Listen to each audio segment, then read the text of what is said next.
Acceleration. You might have used a car or a bike or some vehicle like that. So when you increase the acceleration or accelerator, the speed will increase. When you decrease the accelerator or leave the accelerator, the speed will decrease. So increase and decrease. This is called acceleration. This is called deceleration or retardation. So if the velocity of a particle is the same for different time interval, it means that the particle moves with a constant velocity. But when the velocity changes, then the particle is in accelerated motion. So the time rate of change of velocity, the rate of change of velocity is called the acceleration. How to know about this? At t1 the velocity is v1, at t2 the velocity is v2 in a straight line. So the change in velocity is v2 minus v1. The change in time is t2 minus t1. The average acceleration is given by change in velocity by time. This is v2 minus v1 by t2 minus t1, which gives you delta v by delta t. So average acceleration is actually a vector quantity because this is dependent on velocity. Velocity is a vector quantity. That is why average acceleration is also a vector quantity. So it has a direction. It has a direction which is the direction of the velocity. And SI unit of acceleration is meter per second square. And in order to find the average acceleration, we cannot know how the velocity of particle changes with time. So when we take limit delta t tends to 0, we got the instantaneous velocity. Here we'll get the instantaneous acceleration at time t. So instantaneous acceleration is called the acceleration, only acceleration. So this acceleration at time t will be simply a limit t tends to 0 for delta v by delta t, and this is given by dv by dt. And what is velocity? Dx by dt. A is dv by dt. That means we are differentiating this again. We have to differentiate v, which is dv by dt, put v here, dx by dt here. So we are doing d by dt of dx by dt. That is equal to d2x by dt square. So whenever we have an equation in terms of x, you just differentiate it twice. That is the acceleration. So this is the acceleration d2x by dt square. It is given by x with two dots above. Or what we can say that the second derivative of position with respect to time is the acceleration of a particle. If this dv by dt is positive, that is a positive acceleration. Along x-axis, dv by dt is negative. That is, acceleration is negative x-axis, on the negative x-axis. One more thing, if the velocity, that is velocity and acceleration, are both positive or both negative, then the speed is increasing. But if they have opposite sign, that is minus plus or plus minus, the speed of particle is decreasing. And when the speed decreases, we say that the particle is deaccelerating. And the direction of deceleration, or you can also say retardation, is actually opposite to the direction of velocity. For instance, the acceleration of a particle 2.5 meter per second square towards the east is same as the deceleration of 2.5 meter per second square toward west. So you can use this one. The position of a particle moving along a straight line is given by this equation. Now find the acceleration of the particle at t equal to 2.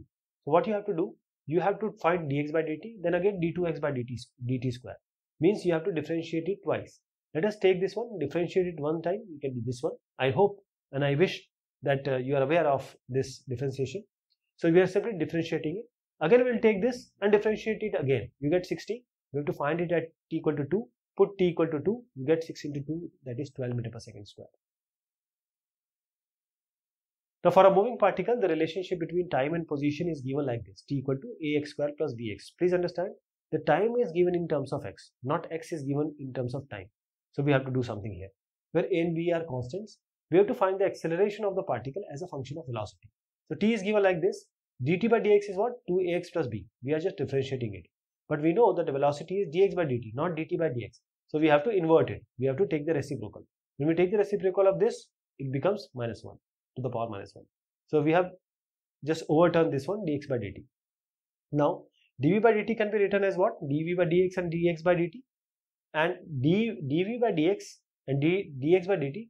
dx by dt is with us. But how to find dv by dx? d by dx of, because we have equation 1. This is dx by dt we can directly use. But how to find out this d by dx of this one? Because we have already this, we just try to find out d by dx of this one, right? Because this is already given. We are putting it and finding out the d by dx of this one. Because we know that what is this value. So again we will differentiate it, you get this value. This is minus 2av cube. So this is coming acceleration in terms of velocity. xt graph, vt graph.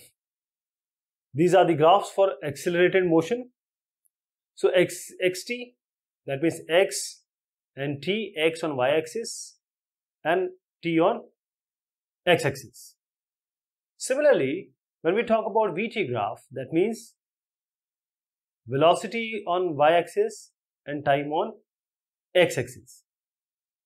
dx by dt is v. We know that v is dx by dt.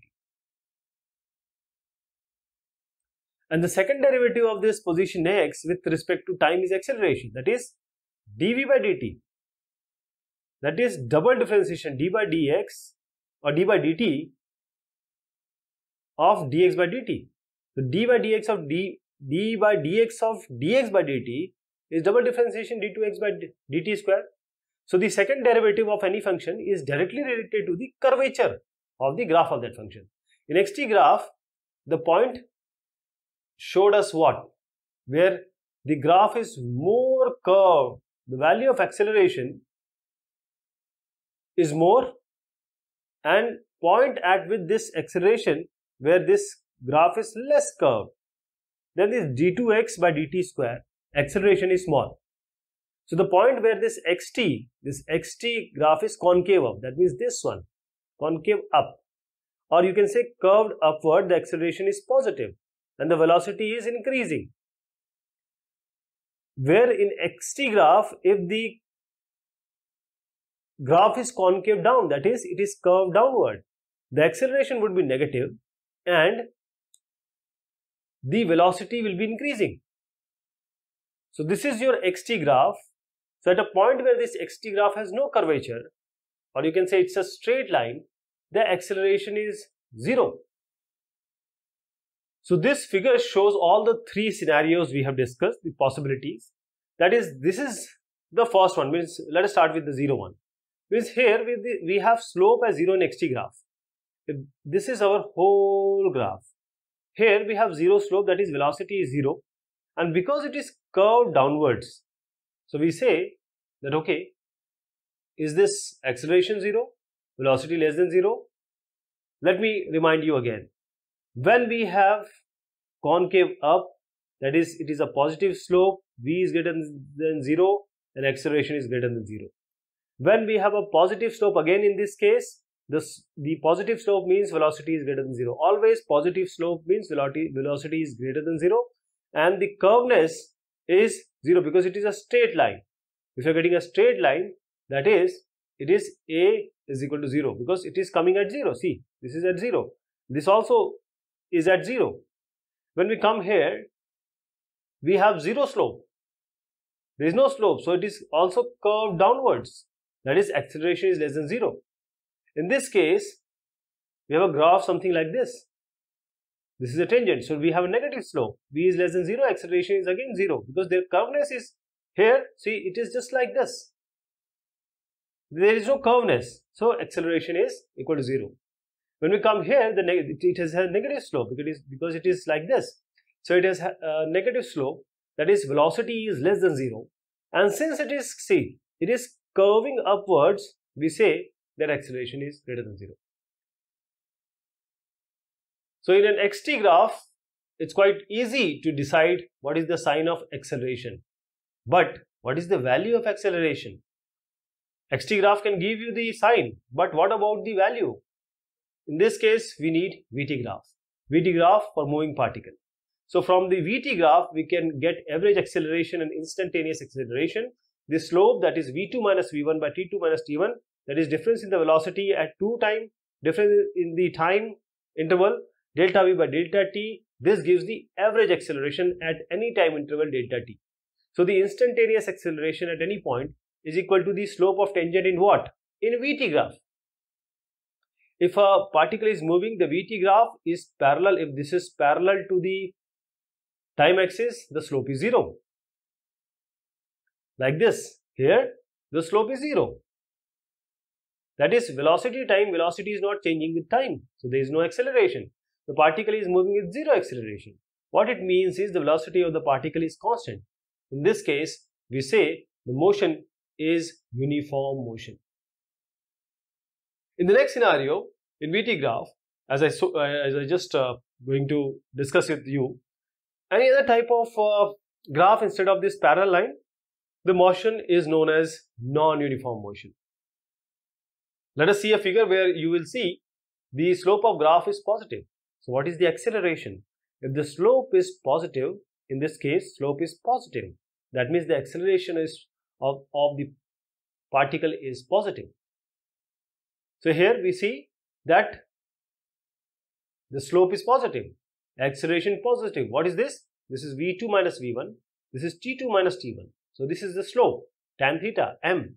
Here in this case, here the slope is negative, this is negative. So again it will be v2 minus v1 by t2 minus t1, that is the case, but still the m or tan theta is negative, that is acceleration is deceleration or it is retarding.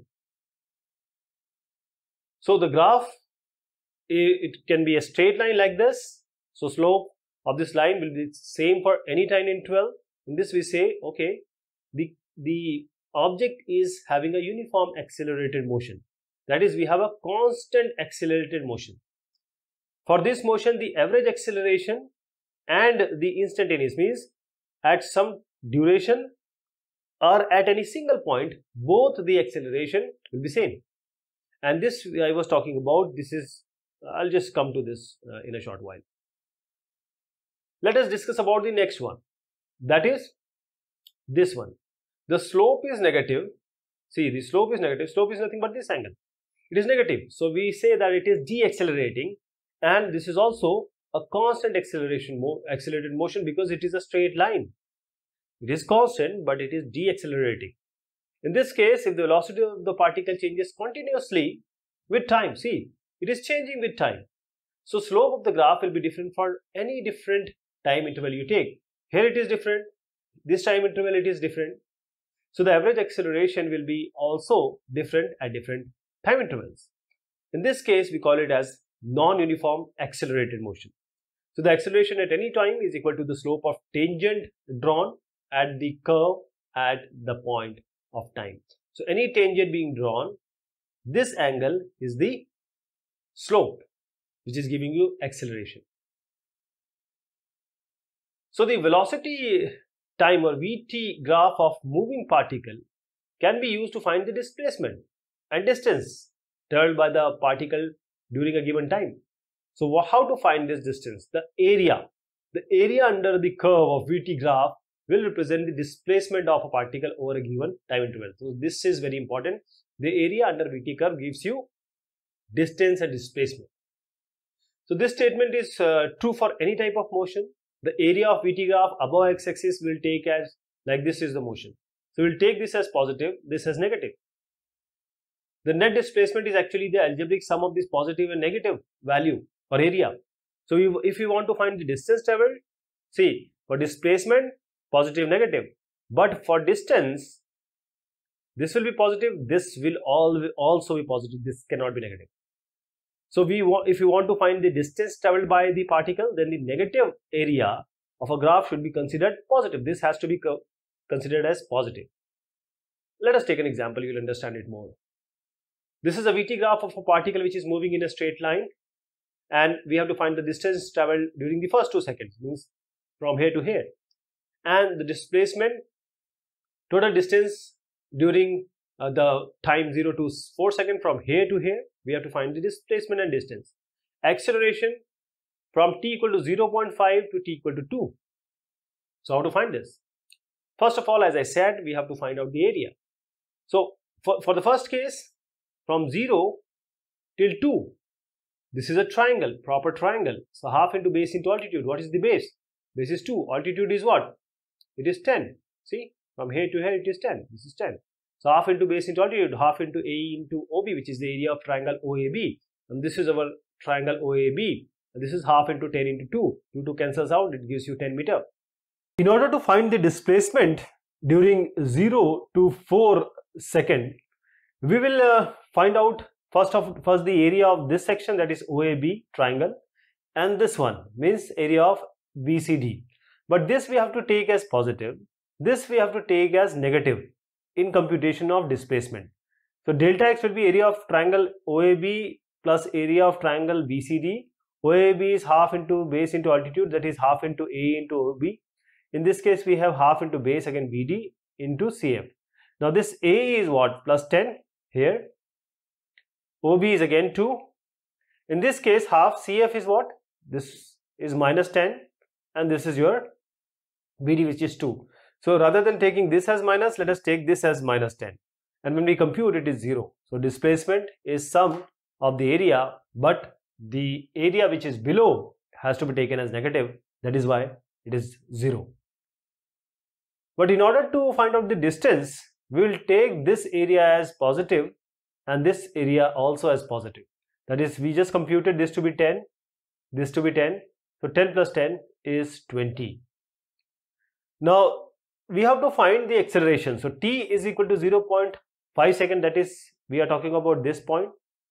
What is the acceleration? Acceleration is slope of this line OA, which is simply 10 minus 0 by 1 minus 0, like this, 10 meter per second square. We come at 2. What is the slope of AC at this point, which is minus 10 minus of plus 10, means this line I am talking about. So this minus this by 3 minus 1, okay, means this area. So you get this as the acceleration. So this is A1, this is A2.